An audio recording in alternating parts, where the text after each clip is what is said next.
नमस्कार। आज के क्लास में आपका स्वागत है। मैं बेलूर मठ लाल बाबा विद्यालय का शिक्षक आज आपके लिए लाया हूँ रासायनिक बंधन का भाग 2। इस भाग में हम लोग क्या करेंगे, हमें इस भाग में देखना है कि वर्ग 1A, 2A तथा 3A के जितने भी धातु है इनका 7A मतलब हैलोजन तत्वों के साथ जब विद्युत संयोजन बंधन बनता है तो किस प्रकार से बनता है, ये हमें देखना है। अब यहाँ पर हमें चर्चा लुईस डॉट चित्र द्वारा विद्युत संयोजन बंधन की व्याख्या के रूप में देखनी है और इन सब का आयनिक समीकरण इनके द्वारा विद्युत संयोजन बंधन की व्याख्या को हमें देखना है। तो इस तरह से हमें क्या समझना है, हमें समझना है कि 1A, 2A, 3A वर्ग में जितने भी धातु पाए जाते हैं ये सब बारी बारी से हैलोजन के साथ प्रतिक्रिया करेंगे और इस प्रतिक्रिया में हैलोजन के साथ प्रतिक्रिया करते समय विद्युत संयोजन बंधन किस प्रकार से बनेगा और जो विद्युत संयोजन बंधन बन रहा है उनका लुईस डॉट चित्र द्वारा उनकी व्याख्या हमें करनी है और आयनिक समीकरण द्वारा उनकी व्याख्या करनी है। तो आइए देखते हैं। सबसे पहले तो विद्युत संयोजन बंधन के बारे में कुछ और बातें हम लोग समझ लेते हैं कि विद्युत संयोजन बंधन को आयनिक बंधन भी कहते हैं। क्यों आयनिक बंधन कहते हैं? वो इसलिए कहते हैं क्योंकि जब भी विद्युत संयोजन बंधन बनते हैं तो आयन बनना अनिवार्य होता है। जैसे जैसे सबसे साधारण विद्युत संयोजन बंधन हमें देखने को मिलता है साधारण नमक यानी सोडियम क्लोराइड में। सोडियम क्लोराइड बनने से पहले सोडियम का आयन और क्लोरीन का आयन यानी क्लोराइड का बनना जरूरी है, नहीं तो सोडियम क्लोराइड नहीं बनेगा। जब ये दो आयन बने तो आपस में इनके बीच में जो पारस्परिक आकर्षण बल होगा उसके कारण ये दोनों आपस में इस तरह से बंधन बनाकर जुड़ जाएंगे और सोडियम क्लोराइड बन जाएगा। तो इसलिए विद्युत संयोजन बंधन का दूसरा नाम क्या है? आयनिक बंधन भी है। क्यों है? क्योंकि यह बंधन आयनों के बीच पारस्परिक आकर्षण के कारण बनता है। और साथ ही साथ हमें ये समझना है कि विद्युत संयोजन बंधन सर्वदा धातुई तथा अधातुई परमाणुओं के मध्य बनता है। देखिए क्या हो रहा है, जब भी विद्युत संयोजन बंधन बनता है हम लोगों ने यह सीख लिया है कि किसी एक किसी एक मान लीजिए ये एक परमाणु है और ये दूसरा परमाणु है, तो किसी एक परमाणु से इलेक्ट्रॉन निकलकर दूसरे परमाणु में जाते हैं। एक इलेक्ट्रॉन जा सकते हैं, दो इलेक्ट्रॉन जा सकते हैं, तीन इलेक्ट्रॉन जा सकते हैं। इलेक्ट्रॉनों की संख्या के ऊपर अभी सोचने की जरूरत नहीं है आपको। अभी आप सिर्फ इतना समझिए कि दो इस तरह से परमाणु है जिनमें इलेक्ट्रॉन का आदान प्रदान हो रहा है। मतलब इलेक्ट्रॉन एक परमाणु से निकलकर दूसरे परमाणु में जा रहे हैं और जैसे ही ये होगा वैसे ही जिस परमाणु से इलेक्ट्रॉन निकल गया उस पर प्लस आवेश आना चाहिए। इस पर प्लस आवेश आ गया। जिस परमाणु में इलेक्ट्रॉन आके जुड़ गया, मतलब जिस परमाणु ने इलेक्ट्रॉन ग्रहण कर लिया, उस पर माइनस आवेश आना चाहिए। इसका मतलब साफ है कि जो प्लस आवेश वाला परमाणु है, जो प्लस आवेश बनाने वाला परमाणु है वो क्या है? वो असल में एक धातु है। जो माइनस आवेश बनाने वाला परमाणु है वो एक अधातु है। बात साफ है कि जब तक एक धातु और एक अधातु या एक से ज्यादा भी हो सकते हैं, धातु और अधातु आपस में आकर इलेक्ट्रॉन का आदान प्रदान नहीं करते तब तक विद्युत संयोजन बंधन बनना संभव नहीं हो सकता। इसका मतलब विद्युत संयोजन बंधन तभी बन सकता है जब कोई इलेक्ट्रॉन दे और कोई दूसरा परमाणु इलेक्ट्रॉन ले। इसका मतलब इलेक्ट्रॉन देने वाला तो धातु होगा और इलेक्ट्रॉन लेने वाले अधातु होंगे। तो इसका मतलब विद्युत संयोजन बंधन हमेशा सर्वदा हमेशा ही अधातु और धातुओं के बीच में, धातु तथा धातुओं के बीच में ही बनेगा। तो ये बात आपको ध्यान में रखनी है। कभी भी विद्युत संयोजन बंधन दो धातुओं के बीच में नहीं बन सकता। क्यों नहीं बन सकता? मान लीजिए ए और बी ये दो धातु है। अब ये धातु भी इलेक्ट्रॉन निकाल देना चाहता है और ये धातु भी इलेक्ट्रॉन का त्याग कर देना चाहता है। तो ऐसे में दोनों ही तो प्लस आयन बनाएंगे, और दोनों ही अगर प्लस आयन बनाएंगे तो इनके बीच में आकर्षण बल कैसे तैयार होगा? आकर्षण बल तैयार होता है कब? जब विपरीत आवेश वाले आयन बनते हैं। तो ये दोनों समान आवेश, एक ही तरह के आवेश वाले आयन बना रहे हैं, तो इनके बीच में आकर्षण बल नहीं होगा, विकर्षण बल होगा। तो इसके कारण इनके बीच में कोई बंधन बन ही नहीं सकता। ठीक उसी इसी उदाहरण को आप समझिए कि ए और बी परमाणु है, ये भी इलेक्ट्रॉन ग्रहण कर रहा है, मतलब ये भी एक अधातु है और ये भी एक अधातु है, ये भी इलेक्ट्रॉन ग्रहण कर रहा है। तो ऐसे में ये माइनस आयन बनाएगा, ये भी माइनस आयन बनाएगा। ऐसे में भी तो ये आयन और ये आयन दोनों समान आवेश वाले आयन ही बन गए, और इसी कारण इनके बीच में आकर्षण बल कभी नहीं बन सकता, विकर्षण बल ही आएगा। और अगर विकर्षण बल है तो विद्युत संयोजन बंधन बनने का तो सवाल पैदा होता ही नहीं है। इसलिए हमेशा एक धातु, एक या एकाधिक धातु और अधातुओं के बीच में ही विद्युत संयोजन बंधन बनना संभव है। ऐसा क्यों? क्योंकि विद्युत संयोज्य यौगिक में धातुई परमाणु इलेक्ट्रॉन का त्याग करते हैं। जो जो मतलब क्या? जो इलेक्ट्रॉन का त्याग कर दिए वे इलेक्ट्रॉन अधातुई परमाणुओं द्वारा ग्रहण कर लिया जाता है, और इस कारण से क्या होगा? इस कारण विद्युत संयोजन बंधन केवल धातु तथा अधातुओं के मध्य ही संभव है। तो इस तरह से हमने ये समझ लिया कि विद्युत संयोजन बंधन में और क्या क्या खास हमें जानना है। एक तो विद्युत संयोजन बंधन को आयनिक बंधन भी कहते हैं। क्यों? क्योंकि ये लोग बंधन बनाने से पहले, मतलब विद्युत संयोजन बंधन बनने से पहले आयन बनेंगे। और दूसरी बात ये कि विद्युत संयोजन बंधन कभी भी धातुओं के बीच में पूरी तरह से नहीं बनता और अधातुओं के बीच में पूरी तरह से नहीं बनता। उसके लिए विपरीत प्रकृति के परमाणुओं का होना जरूरी है। मतलब एक धातु होगा, एक अधातु होगा, एक से ज्यादा भी हो सकते हैं, लेकिन हमारे उदाहरण को समझने के लिए हम लोग फिलहाल सिर्फ एक धातु एक अधातु का समझ लेते हैं। इससे हमारे दिमाग में ये जो वो कॉन्सेप्ट है ये अच्छे से बैठ जाएगा। आगे हम लोग उदाहरण में देखेंगे कि दो धातु एक अधातु के बीच में कैसे बनेगा, एक धातु दो अधातुओं के बीच में कैसे बनेगा, वो हम आगे चल के समझ जाएंगे। लेकिन अभी आपको समझना है कि इलेक्ट्रॉन का आदान प्रदान होने के लिए धातु और अधातु दोनों का होना जरूरी है। तो आइए अब आगे बढ़ते हैं। अब देखिए, हमें यहाँ पर इस भाग में क्या सीखना था? हमें ये सीखना था कि वर्ग 1a, 2a, 3a के जितने भी परमाणु है हाइड्रोजन को छोड़ के, ठीक है? हाइड्रोजन क्यों? हाइड्रोजन को छोड़ इसलिए दिया क्योंकि हाइड्रोजन धातु है ही नहीं। याद रखिएगा, हाइड्रोजन धातु है ही नहीं। इसलिए यहाँ पर देखिए, जितने भी धातु हैं सबको मैंने ऐसे मोटे अक्षरों में टाइप किया है और इनका रंग भी क्या कर दिया है? नीला कर दिया है, क्योंकि हमारे चर्चा का विषय ये सारे धातु है। एक ए के लिथियम, सोडियम, पोटेशियम, एक दो ए के बेरिलियम, मैग्नीशियम, कैल्शियम, और 3a के बोरॉन और एल्यूमिनियम।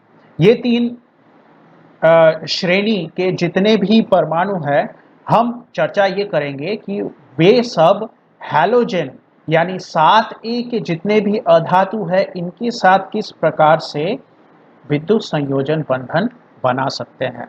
तो आइए आगे बढ़ते हैं और सबसे पहले देखते हैं कि लुईस डॉट चित्र द्वारा विद्युत संयोजन बंधन की व्याख्या करेंगे। किसके लिए? सोडियम क्लोराइड के लिए। सोडियम क्लोराइड कहाँ है? सोडियम क्लोराइड 1a श्रेणी में पाया जाता है, ठीक है? और सोडियम क्लोराइड अगर 1a श्रेणी में पाया जाता है तो सोडियम क्लोराइड के साथ साथ और कौन कौन है? लिथियम भी है और पोटेशियम भी है।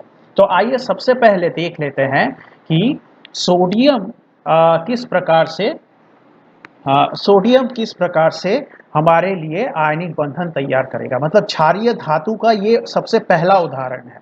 तो देखिए, सोडियम की बात सबसे पहले करते हैं। तो यहाँ पर हम थोड़ा सा रंग को बदल लेते हैं ताकि समझने में आसानी हो। तो देखिए, अगर सोडियम को इस तरह से लिखा जाए और सोडियम के सबसे बाहरी कक्षा में सबसे पहले तो सोडियम की इलेक्ट्रॉन विन्यास को देख लेते हैं। सोडियम का इलेक्ट्रॉन विन्यास क्या है? 2, 8, 1। ये है सोडियम का इलेक्ट्रॉन विन्यास। तो इसका मतलब ये साफ है कि सोडियम की सबसे बाहरी कक्षा में कितने इलेक्ट्रॉन हैं? 1 इलेक्ट्रॉन है। तो मैं सोडियम की बाहर की कक्षा के 1 इलेक्ट्रॉन को ऐसे दिखा देता हूं। सबसे बाहर की कक्षा के इलेक्ट्रॉन को ही दिखाना जरूरी है।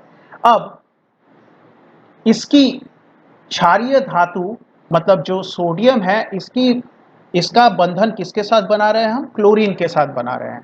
तो क्लोरीन को लिखिए यहां पर। इसको जैसे जैसे मैं बना रहा हूं मेरे साथ साथ आप भी प्रैक्टिस कीजिए, क्योंकि ये एग्जाम में बनाने के लिए आता है। आपसे पूछा जाएगा लुईस डॉट चित्र बनाइए सोडियम क्लोराइड का, तो आपको जैसा मैं यहाँ पे दिखा रहा हूँ आप वैसा ही बनाइएगा और अपने नोट में इसको बना के रखिएगा और बाद में रिवीजन के समय इसको प्रैक्टिस भी कीजिएगा। तो देखिए, क्लोरीन के नीचे में आप लिख लीजिए क्लोरीन का इलेक्ट्रॉन विन्यास कितना है? 2, 8, 7। तो सोडियम का इलेक्ट्रॉन विन्यास है 2, 8, 1, क्लोरीन का इलेक्ट्रॉन विन्यास है 2, 8, 7। इसका मतलब क्या हुआ? क्लोरीन की बाहर की कक्षा में कितने इलेक्ट्रॉन मिलेंगे आपको? 7 इलेक्ट्रॉन मिलेंगे। तो आप 7 इलेक्ट्रॉनों को इस तरह से दिखाइएगा और ध्यान से देखिए मैं कैसे दिखा रहा हूं 7 इलेक्ट्रॉनों को। देखिए यहां पर इस साइड में आप 2 बनाइए, नीचे में 2 बनाइए, यहाँ पे 2 बनाइए, कुल मिला के 6 हो गए और इधर 1 बचा, उसको दिखा दीजिए। तो यहाँ पे 6 और 1 7, तो इसलिए आपको बार बार गिनने की जरूरत नहीं पड़ेगी। इसलिए आप जब भी बनाइएगा तो 4 इसके 4 अलग अलग दिशाएं हैं, तो 4 दिशा में 2 2 करके बैठाइएगा, जिससे कि आपको गिनने में बार बार गिन के इनके पीछे समय देने की जरूरत नहीं है। अब क्या होगा देखिए, अब ये होगा कि सोडियम धातु है तो वो कोशिश ये करेगा कि अपने 1 इलेक्ट्रॉन को वो त्याग दे ताकि वो अपनी बाहर की कक्षा में पूरे 8 इलेक्ट्रॉन बना सके। तो वो क्या करेगा?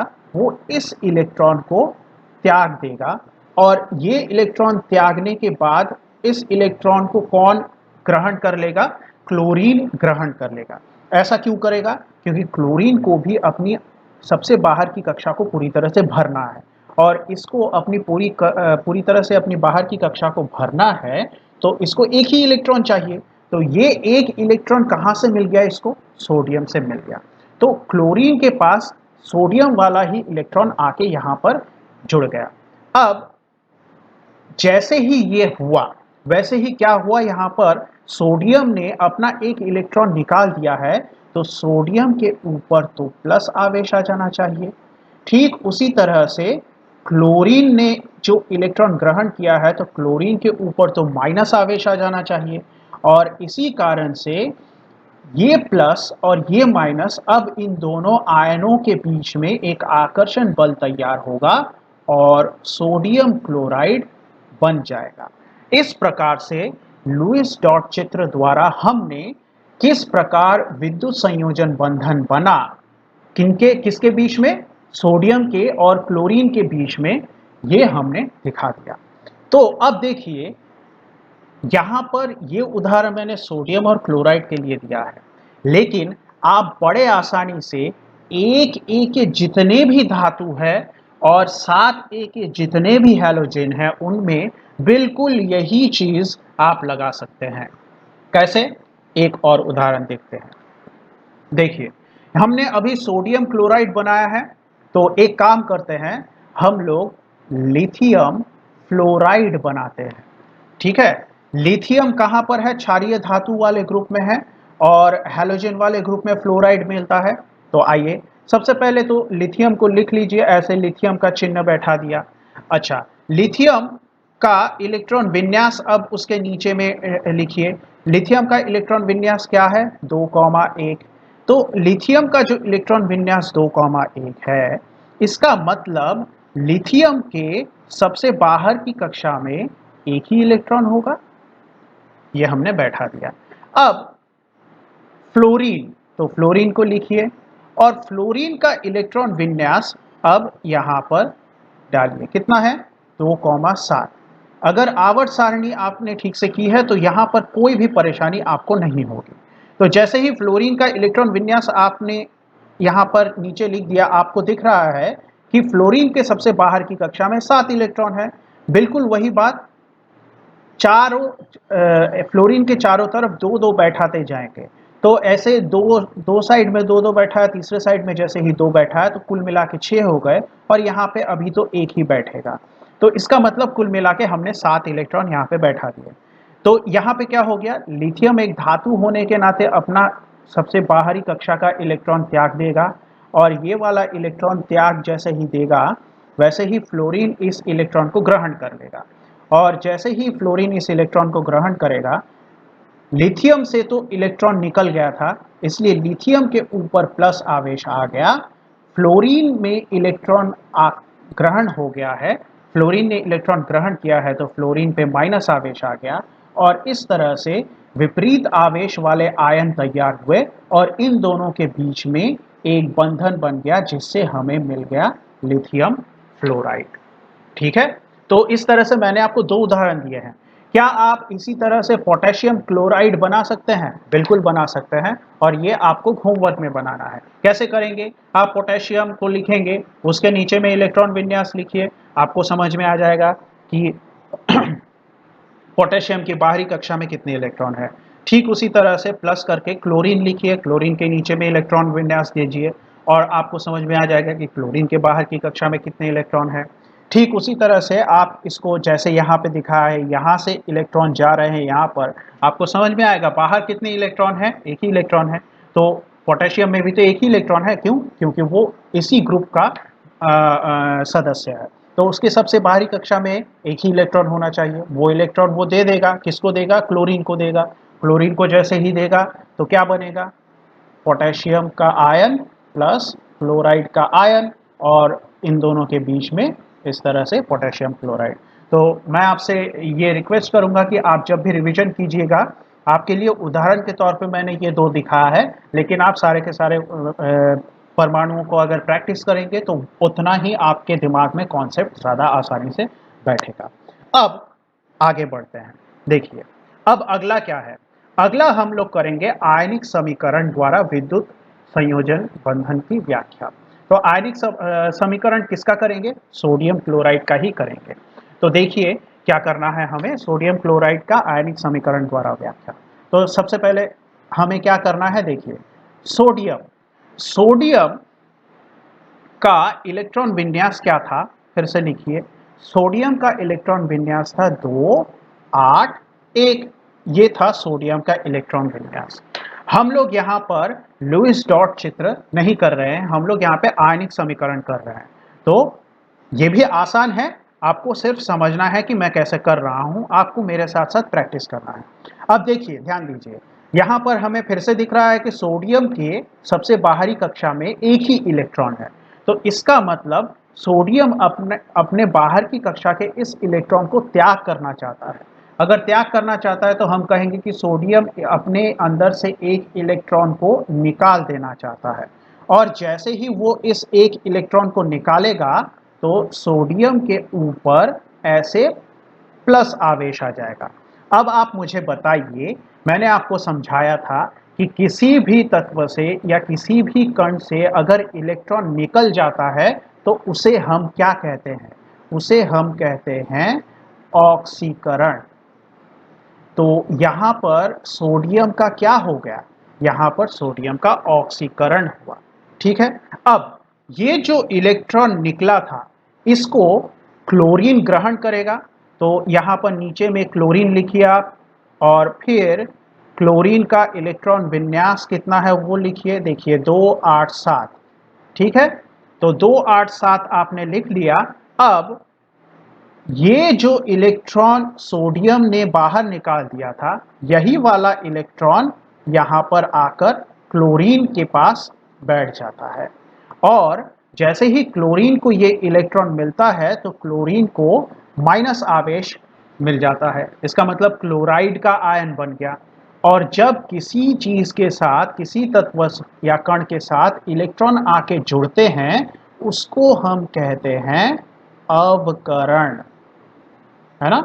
तो बिल्कुल आप इस तरह से अपने नोट में बनाइएगा। ठीक है, जैसे जैसे मैं आपको दिखा रहा हूँ। तो वैसे ही अब यहाँ पर देखिए, अब ये बन गया। अब हमें इन दोनों लाइनों को जोड़ देना है, बिल्कुल जैसे हम लोग हमारे मैथ में समीकरण, दो समीकरणों को जोड़ते हैं। तो जैसे ही जोड़ेंगे तो क्या होगा, देखिए यहाँ पे जोड़ने पर सबसे पहले तो सोडियम -1 इलेक्ट्रॉन इस साइड को, देखिए इस साइड मतलब हमारे बाएं तरफ, एरो के बाएं तरफ की चीज़ों पर ध्यान दीजिए। बाएं तरफ की चीज़ों को जोड़ना है हमें। तो सोडियम से 1 इलेक्ट्रॉन माइनस हुआ, प्लस क्लोरीन से 1 इलेक्ट्रॉन प्लस हो गया। मतलब अगर मैं समीकरण को जोड़ दूं तो यहाँ पर ये जो -1 इलेक्ट्रॉन है और ये +1 इलेक्ट्रॉन, माफ कीजिएगा, ये -1 इलेक्ट्रॉन और ये +1 इलेक्ट्रॉन, ये दोनों कट जाते हैं। और ये दोनों कट जाते हैं तो हमें इस तरफ मतलब बाएं तरफ से सोडियम और क्लोरीन ऐसे लिखना है, ठीक इस तरफ से। अब आइए इस तरफ का हमने जोड़ दिया। इस तरफ का जोड़ने के बाद -1 +1 इलेक्ट्रॉन कट गए, बाकी जितना भी बचा था वो इस तरफ हमने ऐसे प्लस करके लिख दिया।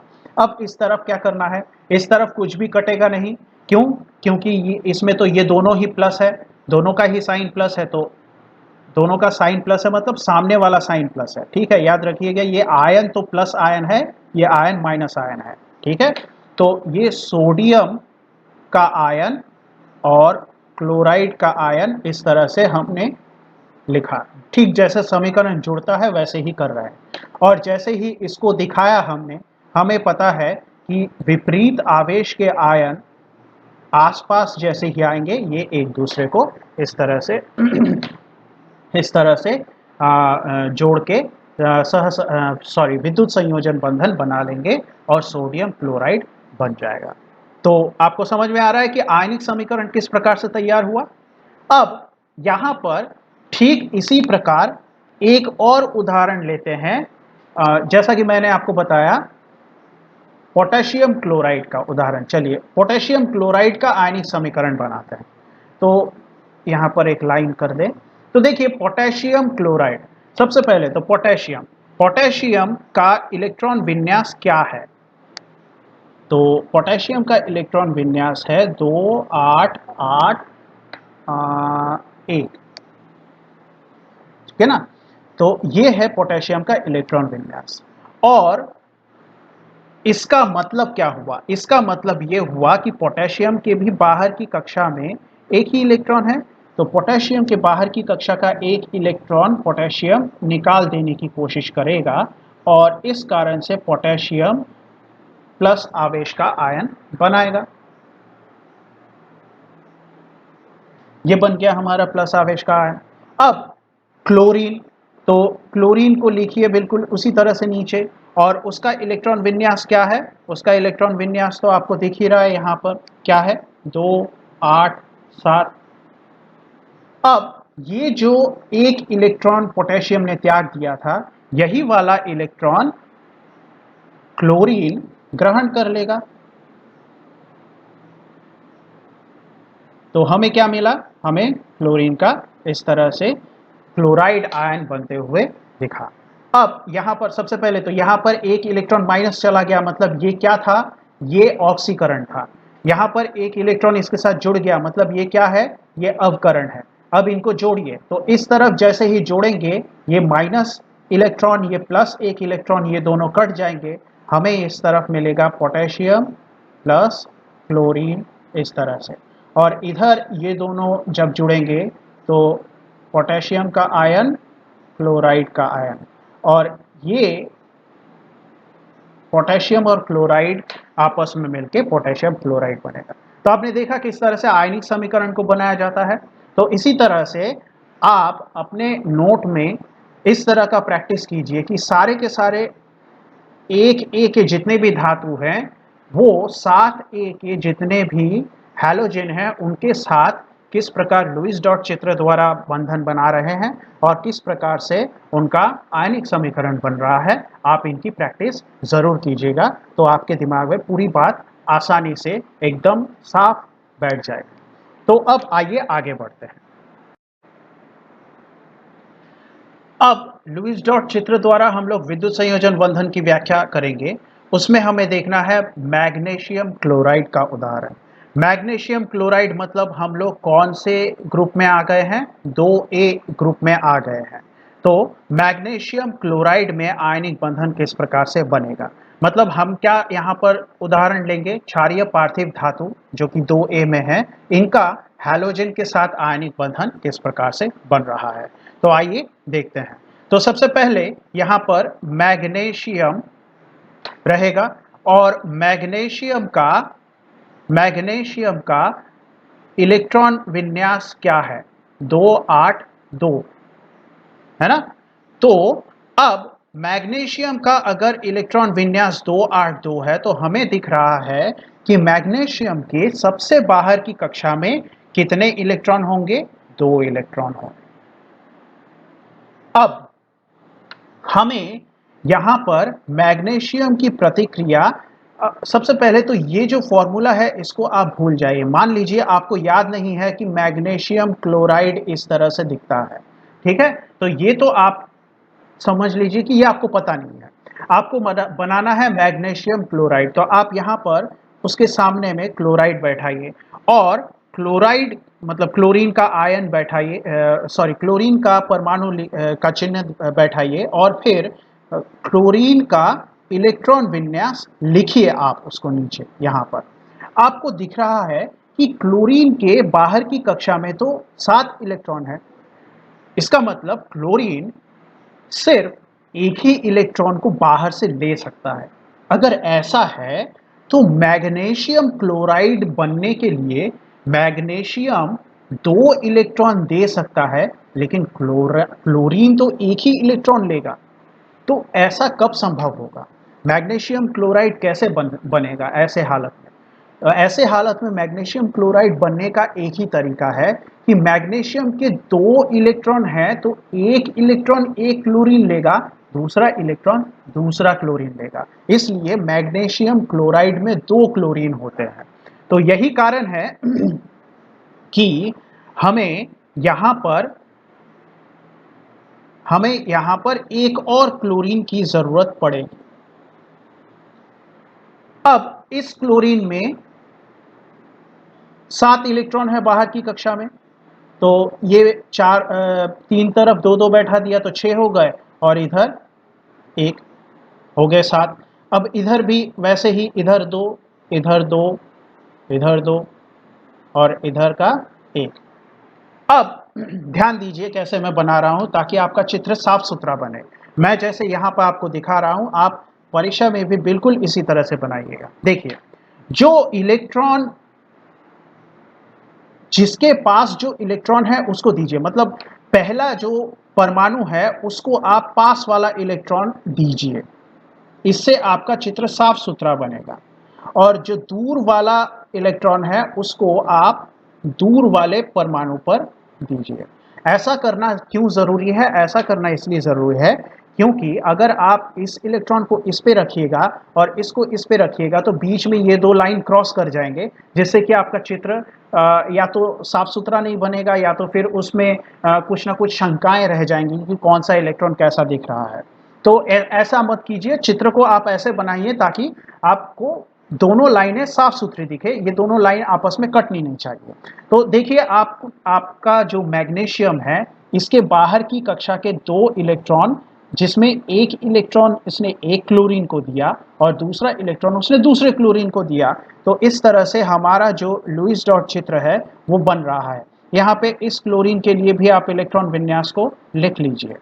अब आगे बढ़िए, देखिए मैग्नीशियम ने अपने 2 इलेक्ट्रॉन त्यागे हैं, मतलब इसके ऊपर 2 प्लस आने चाहिए, और क्लोरीन ने 1 इलेक्ट्रॉन लिया है तो मतलब क्लोरीन के ऊपर 1 माइनस आना चाहिए। लेकिन है कितने क्लोरीन? इस क्लोरीन के ऊपर भी 1 माइनस आ गया और इसके ऊपर भी 1 माइनस आ गया। तो हम क्लोराइड के आयनों को इस तरह से लिखेंगे कि 2 क्लोराइड के आयन बने, है ना? इधर समझाने के लिए अलग अलग दिखाया गया है, लेकिन इधर फिर से अलग अलग दिखाने की जरूरत नहीं है। आप क्लोराइड का आयन बनाएंगे और आप बताएंगे कि यहाँ पे तो 2 क्लोराइड के आयन है।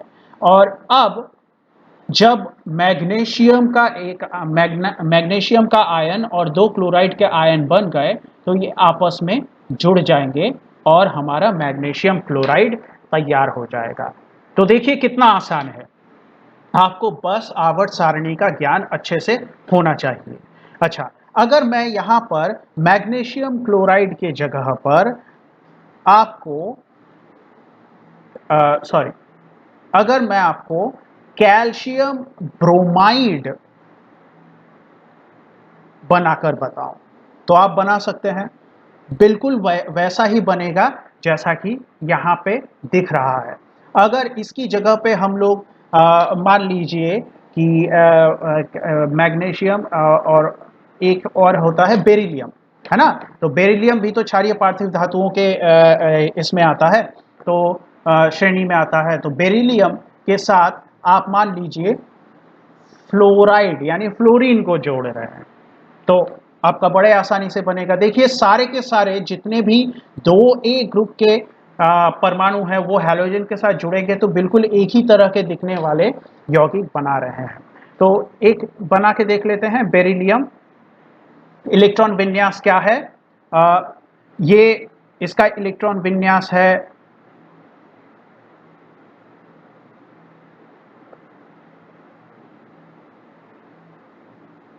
ना, लिथियम के बाद ही आता है बेरिलियम, तो इसका इलेक्ट्रॉन विन्यास है 2,2। ठीक है, अगर आपको यहाँ पे डाउट हो रहा है तो एक बार आवर्त सारणी खोल के देख लीजिए। तो यहाँ पर उसके बाद बेरिलियम के साथ आप किसको जोड़ रहे हैं? फ्लोरीन को जोड़ रहे हैं। तो ये फ्लोरीन का इलेक्ट्रॉन विन्यास क्या है? फ्लोरीन का इलेक्ट्रॉन विन्यास, अगर आपके दिमाग में इलेक्ट्रॉन विन्यास मैं जैसे ही बोल रहा हूँ आपके दिमाग में आ रहा है तो आपकी तैयारी बहुत अच्छे से हुई है। तो देखिए फ्लोरीन में 2,7 यानी बाहर की कक्षा में 7 इलेक्ट्रॉन है।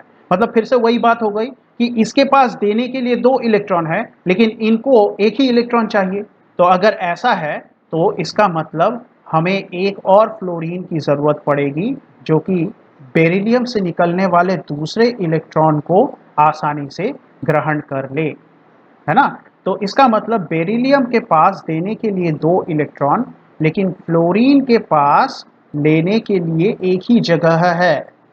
तो ये हो गए इसके 6 और ये 7वां इलेक्ट्रॉन इधर बैठ गया और ये इसमें भी ये 6 बैठा दिए हमने और इधर 7वां।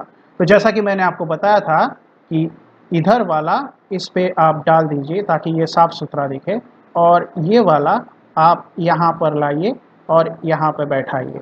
तो जैसे ही बेरिलियम से 2 इलेक्ट्रॉन निकल गए तो इस पर 2 प्लस आवेश आ गया और फ्लोराइड फ्लोरीन के ऊपर एक ही माइनस आ रहा है क्योंकि एक ही इलेक्ट्रॉन लिया है, लेकिन कितने फ्लोराइड बने? 2 फ्लोराइड बने। और ऐसा हुआ तो हमारा बेरिलियम फ्लोराइड कैसा दिखेगा? BeF2, बेरिलियम फ्लोराइड इस प्रकार से दिखेगा। तो आपको समझ में आ रही है बात कि कितना आसान है? आपको बस इतना ध्यान में रखना है कि आवर्त सारणी के कौन से घर पे है, ठीक है, तो आपको आसानी से सब कुछ समझ में आ जाएगा। तो बाकी जितने भी है आप प्रैक्टिस कीजिए, इसकी प्रैक्टिस कीजिएगा, जितने भी है वहाँ पर आयोडीन के साथ और ब्रोमीन के साथ इन सबको प्रैक्टिस कीजिए आप, तभी जाके आपके दिमाग में ये क्लियरली बैठेगा। तो चलिए आगे बढ़ते हैं।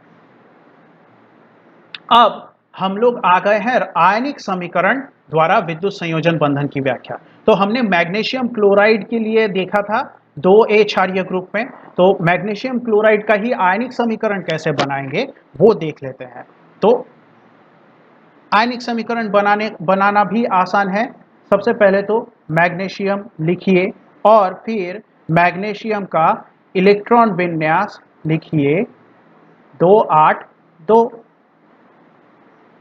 सबसे बाहर की कक्षा में 2 इलेक्ट्रॉन है, मतलब मैग्नीशियम कितने इलेक्ट्रॉनों का त्याग कर सकता है? मैग्नीशियम 2 इलेक्ट्रॉनों का त्याग कर सकता है। और जब मैग्नीशियम 2 इलेक्ट्रॉनों का त्याग करेगा तो मैग्नीशियम के ऊपर 2 प्लस आएंगे और जब भी कोई इलेक्ट्रॉन अपने में से अलग कर देता है उसको हम कहते हैं ऑक्सीकरण। तो यहां पर हम लिखेंगे ऑक्सीकरण हो गया। अब ये जो दो इलेक्ट्रॉन निकल गए हैं ये कहाँ जाएंगे? क्लोरीन के पास जाएंगे। लेकिन दो इलेक्ट्रॉन एक ही क्लोरीन के पास चले जाएंगे? ऐसा नहीं होगा। तो क्लोरीन जो है उसका इलेक्ट्रॉन विन्यास तो 287 है। तो 287 अगर इलेक्ट्रॉन विन्यास है तो एक क्लोरीन एक ही इलेक्ट्रॉन ले पाएगा और इस कारण से इस तरह से क्लोराइड का आयन तैयार होगा। और फिर से अगला क्लोरीन एक ही इलेक्ट्रॉन ले पाएगा और एक क्लोराइड तैयार होगा। तो इसलिए देखिए यहाँ पर जो समीकरण है इसमें तीन लाइनें हो गई हैं। तो तीन लाइनों को अब हमें जोड़ना है। तो जोड़ देते हैं, आइए।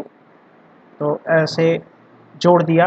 अब इस तरफ का जोड़ना है। अब ध्यान से देखिए, यहाँ पर जब जोड़ेंगे तो माइनस और प्लस को ध्यान में रखिए। -2 इलेक्ट्रॉन और एक इलेक्ट्रॉन इधर प्लस, एक इलेक्ट्रॉन इधर प्लस, मतलब कुल मिला के जितने भी माइनस प्लस वाले इलेक्ट्रॉन हैं वो सारे के सारे कट जाते हैं ना।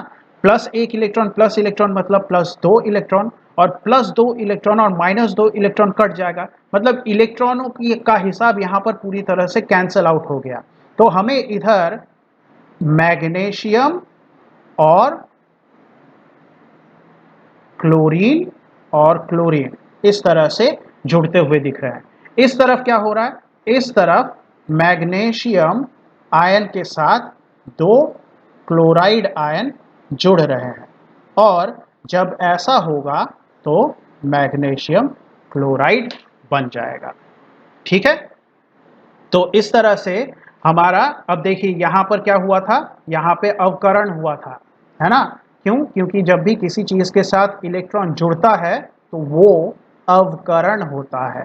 तो इस तरह से हमारा आयनिक समीकरण हमने दिखाया। तो आप प्रैक्टिस कीजिए, बेरिलियम फ्लोराइड का आयनिक समीकरण कैसे होगा, कैल्शियम ब्रोमाइड का आयनिक समीकरण कैसे होगा, ये सारे के सारे जितने भी कॉम्बिनेशन आपको मिलेंगे, 2A और 7A के परमाणुओं के बीच में, आप सबके आयनिक समीकरण को प्रैक्टिस कीजिए तो आपको ये बहुत आसान लगेगा। ठीक है, आइए आगे बढ़ते हैं। अब फिर से लुईस डॉट चित्र बनाएंगे। कहाँ बनाएंगे? हमने 1A 2A कंप्लीट कर लिया है। अब हम कहाँ पे हैं? कहाँ पे आएंगे? 3A में आएंगे, और 3A में हम लोग देखेंगे एल्यूमिनियम क्लोराइड का उदाहरण। तो इसका मतलब एल्यूमिनियम क्लोराइड की में आयनिक बंधन बनेगा, मतलब 3A श्रेणी के धातु तथा हैलोजन जो कि 7A में रहते हैं, इनके बीच में आयनिक बंधन। अब फिर से ध्यान दीजिए, आपको पता नहीं है एल्यूमिनियम क्लोराइड दिखता कैसा है। मान लीजिए आपने एल्यूमिनियम क्लोराइड आज से पहले कभी देखा नहीं है, तो शुरू करते हैं। सिर्फ और सिर्फ आवर्त सारणी के ज्ञान पर ही एल्यूमिनियम क्लोराइड कैसे बनेगा आप आराम से बना सकते हैं। तो सबसे पहले तो आप एल्यूमिनियम क्लोराइड को लिखिए। यहाँ पर ये एल्यूमिनियम को लिख दिया। अब एल्यूमिनियम एल्यूमिनियम कहाँ पर है? एल्यूमिनियम है हमारे लिबेप्सिनॉफ में।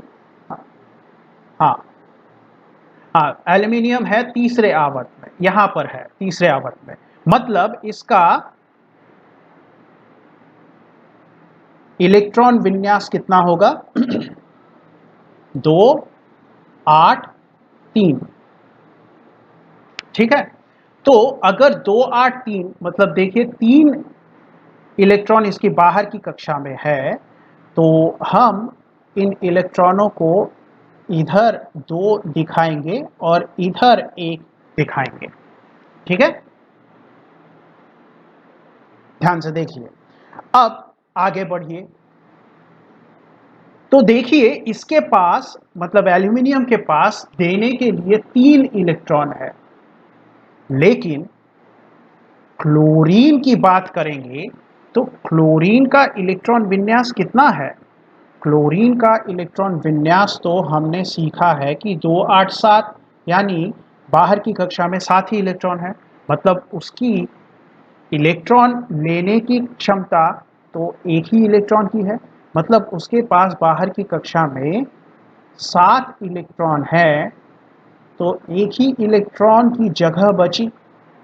तो इसका मतलब क्या हुआ?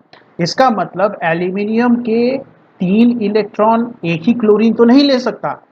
इसका मतलब एल्यूमिनियम के जो 3 इलेक्ट्रॉन निकलेंगे वो 3 अलग अलग क्लोरीन में जाएंगे। तो इधर भी एक क्लोरीन में जाएगा और इधर भी एक क्लोरीन में जाएगा। तो यहाँ पर हम लोग ये 7 इलेक्ट्रॉन बैठा देते हैं और इधर भी 7 इलेक्ट्रॉन बैठा देते हैं। अब देखिए, जो इलेक्ट्रॉन सबसे पहले इधर से मिला उसको सबसे पहले इसमें डालिए और फिर अगला वाला इसमें डालिए और फिर लास्ट वाला इसमें डालिए। ठीक है, तो आपको यहाँ पर एकदम साफ सुथरा चित्र मिलेगा, मतलब आप अंदर से बाहर की तरफ जाइएगा। सबसे पहला इलेक्ट्रॉन जो है वो पास वाले, उसके अगले वाले में, उसके अगला वाला इलेक्ट्रॉन, फिर 2 नंबर पे जो परमाणु है उस पर डाल दीजिए और फिर लास्ट वाला सबसे दूर वाले में डाल दीजिए। इस तरह से आप बनाएंगे तो आपका चित्र साफ सुथरा बनेगा। ठीक है, अब इधर आ जाइए। एल्यूमिनियम ने 3 इलेक्ट्रॉन निकाल दिए हैं, मतलब एल्यूमिनियम के ऊपर आएगा 3 प्लस, और क्लोरीन ने 1 इलेक्ट्रॉन लिया है। तो क्लोराइड का आयन बना, लेकिन कितने? 3 क्लोराइड के आयन बन गए, और इसलिए एल्यूमिनियम क्लोराइड कैसा दिखता है? एक एल्यूमिनियम 3 क्लोरीन के साथ जुड़ के इस प्रकार का दिखेगा। अब इस चित्र को पूरा करने के लिए यहाँ पर आप ऐसे 287 और ये 287 लगा दीजिए। तो देखिए कितनी आसानी से आपको यहाँ पर ये जो लेविस डॉट चित्र द्वारा एल्यूमिनियम क्लोराइड बना वो दिखने लगा।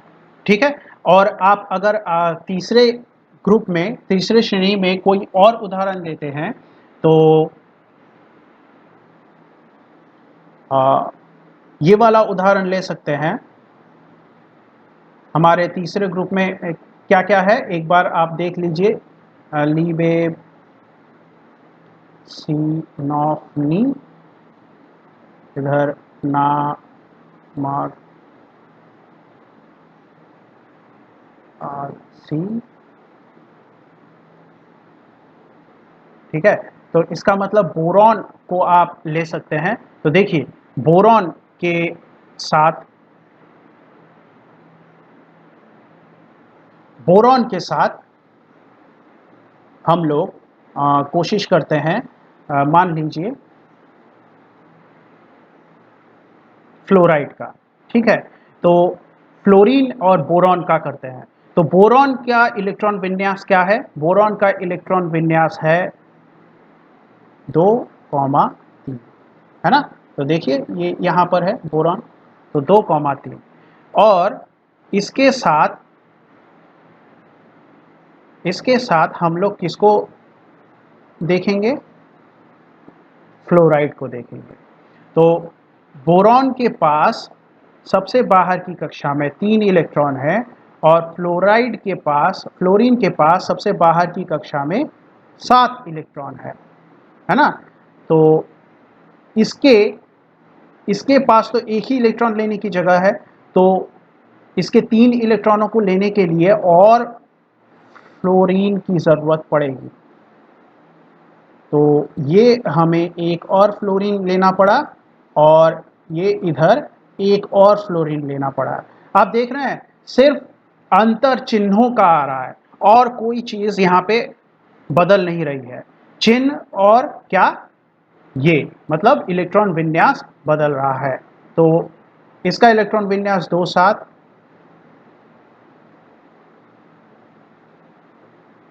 अब आप दिखाइए इलेक्ट्रॉन किस प्रकार से, सबसे पहला अंदर से बाहर की तरफ जाइए, मतलब सबसे पहला इलेक्ट्रॉन इस तरह से आप दिखाइए इसको, ये फ्लोराइड मतलब फ्लोरीन में चला गया, ये अगला इलेक्ट्रॉन यहाँ से ऐसे चला गया और लास्ट वाला इलेक्ट्रॉन यहाँ से ऐसे चला गया। तो जब ये हुआ तो बोरॉन से 3 इलेक्ट्रॉन निकले, मतलब बोरॉन के पास 3 प्लस आ गए और फ्लोरीन ने 1 इलेक्ट्रॉन ग्रहण किया था, हर फ्लोरीन ने, तो 1 फ्लोराइड का आयन, लेकिन यहाँ पे तो 3 बने हैं तो 3 फ्लोराइड का आयन दिखाएंगे आप। तो यहाँ पर क्या बना, यहाँ पर बना बोरॉन फ्लोराइड, जैसे ये एल्यूमिनियम क्लोराइड है वैसे ही ये बोरॉन फ्लोराइड।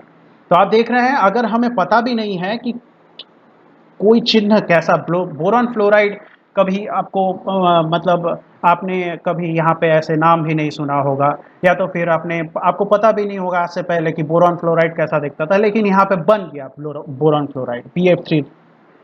तो इस तरह से आपको आवर्त सारणी का ज्ञान होगा तो आप आसानी से यहाँ पर हर चीज़ का आयनिक समीकरण बना सकते हैं, या तो फिर उनका यौगिक कैसे दिखता है वो बना सकते हैं। तो लेविस डॉट चित्र हमने देख लिया एल्यूमिनियम क्लोराइड का। आइए एल्यूमिनियम क्लोराइड का ही आयनिक समीकरण बनाते हैं। तो क्या बनाएंगे, एल्यूमिनियम क्लोराइड का आयनिक समीकरण।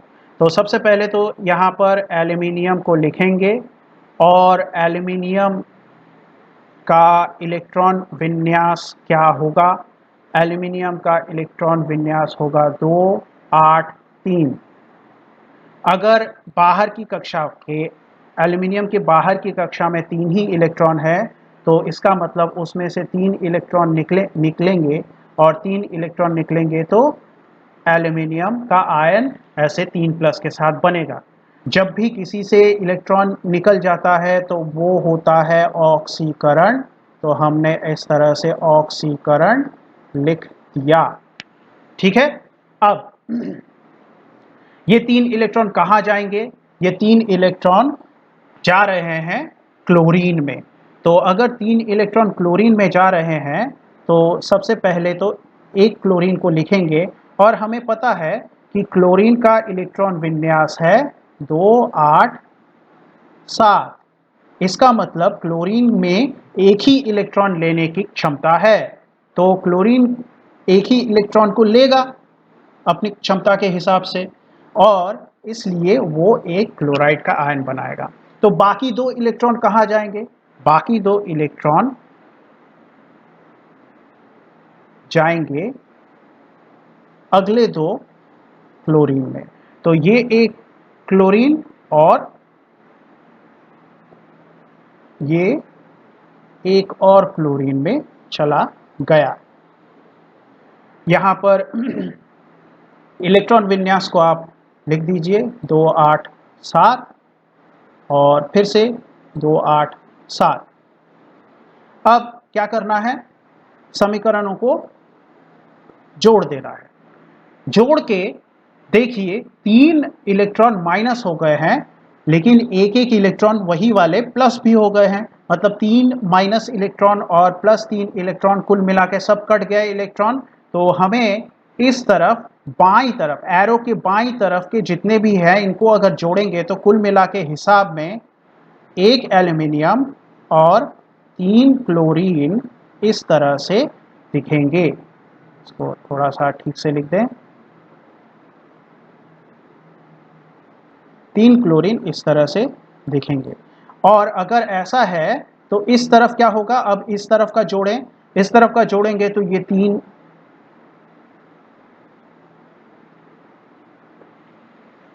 सबसे पहले एल्यूमिनियम का आयन, उसके बाद क्लोराइड, लेकिन क्लोराइड कितने हो गए, 3 हो गए, इनको अलग अलग लिखने की ज़रूरत नहीं है। तो 3 क्लोराइड और अब क्या बन गया, एल्यूमिनियम क्लोराइड बन गया। तो इस तरह से एल्यूमिनियम क्लोराइड जैसे जिसका आयनिक समीकरण हमने उदाहरण के तौर पर दिखाया है, आप बाकी भी बनाइए, बोरॉन फ्लोराइड बनाइए, बहुत आसान है, बिल्कुल यही है, चिन्ह से बदल जाएंगे और क्या बदलेगा, बस इलेक्ट्रॉन विन्यास बदलेगा, बाकी और कुछ नहीं बदलेगा। अच्छा, यहाँ पर क्या हुआ था, अवकरण हुआ था। यहाँ पर भी अवकरण हुआ। जब भी इलेक्ट्रॉन आके जुड़ रहा है अवकरण हो रहा है। तो इस तरह से देखिए हमारा जो भाग 2 है ये समाप्त हुआ। हम लोगों ने आयनिक समीकरण द्वारा और लेविस डॉट चित्र द्वारा ग्रुप 1A, 2A, 3A की प्रतिक्रिया 7A के तत्वों के साथ जब हो रही है तो किस प्रकार आयनिक बंधन बन रहा है वो हमने देखा। अगले क्लास में फिर से हम लोग देखेंगे कि ग्रुप 1A, 2A, 3A के जितने भी धातु है इनकी प्रतिक्रिया 6A के साथ जब होगी तो किस प्रकार से होगा। तो अगर आपको क्लास अच्छा लग रहा है तो लाइक, शेयर, सब्सक्राइब जरूर कीजिए और नोटिफिकेशन के लिए बेल आइकन को दबाइए। अगले क्लास तक पढ़ते रहिएगा। धन्यवाद।